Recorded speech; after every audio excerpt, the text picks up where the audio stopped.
ce que je voulais souligner, c'est que il écrit dans 1 Jean 3,4, si on peut le lire. Là, je vais définir c'est quoi le péché. Mon frère Emma, tu peux ou pas? 1 Jean 3,4, s'il te plaît. 1 Jean 3,4. Quiconque pêche transgresse la loi, et le péché est la transgression de la loi. Très bien. Donc, quiconque pêche transgresse la loi, le péché est la transgression de la loi. La loi, c'est la doctrine ou encore la Torah. Donc, le péché, c'est pas la transgression du commandement seulement. Parce que bien sûr, transgresser un commandement, tu pêches. Mais c'est plus que la transgression du commandement, c'est la transgression même de l'enseignement, de la Torah, de la loi du Seigneur. C'est ça le péché. Quiconque pêche transgresse la loi, transgresse la doctrine, transgresse l'enseignement. Le péché, c'est la transgression de l'enseignement. C'est la transgression de la Torah. Or, dans l'enseignement et dans la Torah, il y a des commandements, comme on a vu la dernière fois. Les commandements sont dans l'enseignement. Dans l'enseignement, il y a aussi des commandements.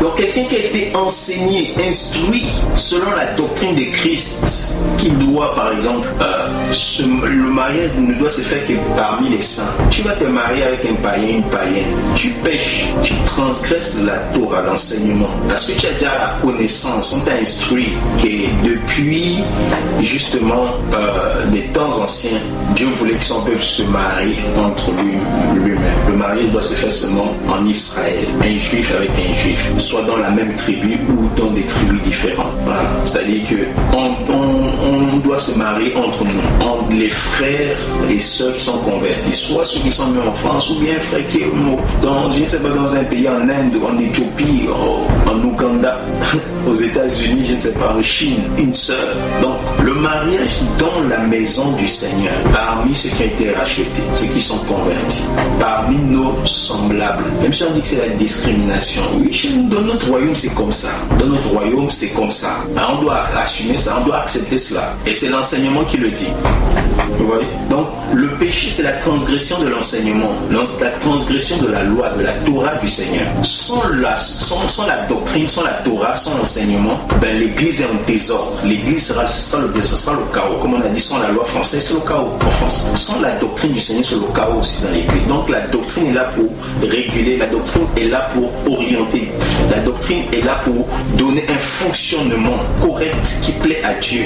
Comme Paul a dit à Timothée, 1 Timothée 3,15. Je commence au 14. Voilà. Je t'écris ces choses avec l'espérance d'aller bientôt vers toi, mais afin que tu saches, si je tarde, comment il faut se conduire dans la maison de Dieu, qui est l'église de Dieu vivant, la colonne et la pluie de la vérité.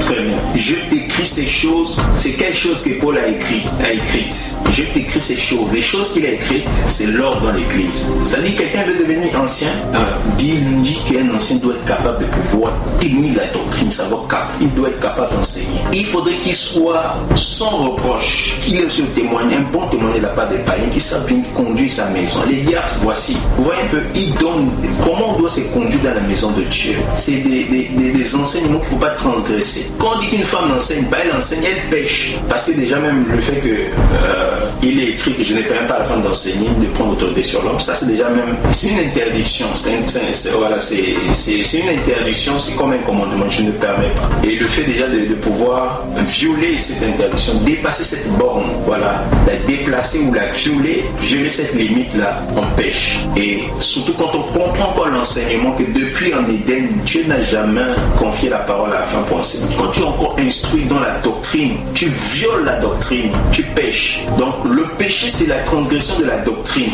et aussi la transgression du commandement. C'est ça la définition du péché. Donc dans la maison du Seigneur, on ne marche pas n'importe comment. Paul dit, je t'ai écrit ces choses, mon fils Timothée, afin que tu saches, si je tarde, comment il faut se conduire dans la maison de Dieu, qui est l'église du Dieu vivant, la colonne et l'appui de la vérité. Dans cette maison-là, sainte de Dieu, on ne marche pas n'importe comment. Tu ne fais pas ce que tu veux, mais tu dois marcher selon la doctrine, l'enseignement du Seigneur, selon la loi de l'esprit de vie, ou encore selon la loi de Christ, qui nous a franchis de la loi du péché et de la mort. Cette loi qui nous met en communion avec l'Esprit Saint, qui nous communique la vie. Cette loi qui nous amène à garder le commandement du Seigneur. Parce que, en vérité, cette loi, comme on dit, la loi de Christ, cette loi-là s'accomplit dans l'amour. Or, nous avons dit que l'amour, est pratiqué, est manifesté par la pratique du commandement. C'est pourquoi Christ, il a résumé toute sa loi en un seul commandement. Aimez-vous les uns les autres comme je vous ai aimé. Et c'est ce commandement-là, derrière ce commandement, en pratiquant ce commandement, on accomplit toute la loi de Christ, toute sa doctrine, tout son enseignement. Donc, il faut décortiquer cette parole. Et donc, il ne parle pas ainsi à des personnes qui sont sans instruction, mais il parle à des personnes qui ont déjà l'instruction afin qu'ils comprennent, voilà, par l'instruction, par plusieurs commandements et par plusieurs autres lois qu'il a enseignées lui-même, comment en fait il faut aimer son prochain et accomplir sa loi. Amen. Donc, vous savez que dans toutes les nations, chaque nation a sa loi.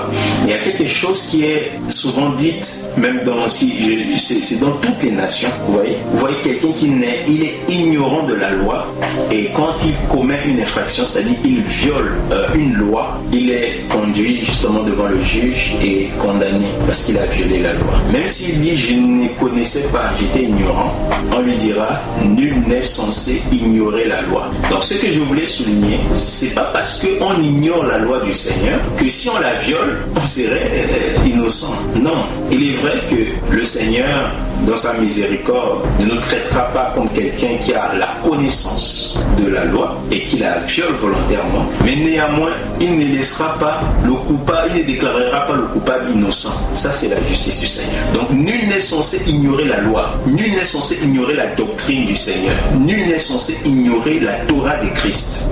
Dans notre royaume, on doit être instruit, on doit avoir la connaissance de la loi du Seigneur. Les Juifs, eux, ils avaient oublié la loi de Moïse, la Torah de Moïse, l'enseignement de Moïse, et ils se sont livrés au péché, comme on avait vu la dernière fois. Dieu les a envoyés en captivité, mais ceux qui ont été amenés à Babylone, quand ils sont allés à Babylone, ils ont fait 70 ans, tout ça, ils sont revenus. Vous avez vu quand Néhémie et ses compagnons ont lu le livre de la Torah de Moïse, l'enseignement de Moïse devant le peuple a fait quoi? Ils étaient en train de pleurer. Ils étaient en train de pleurer parce qu'ils réalisaient qu'ils avaient abandonné la loi du Seigneur et le Seigneur les avait livrés. Vous voyez? Donc, ils étaient en train de prendre conscience de la gravité, de l'abandon, de l'ignorance de la loi. C'est pourquoi ils pleuraient. Malgré, après, on leur a consolé par ces paroles en leur disant que la joie du Seigneur sera votre force. Mais vous voyez, donc l'ignorance de la loi peut nous amener très loin à commettre des actions, mais les répercussions vont être là dans nos vies.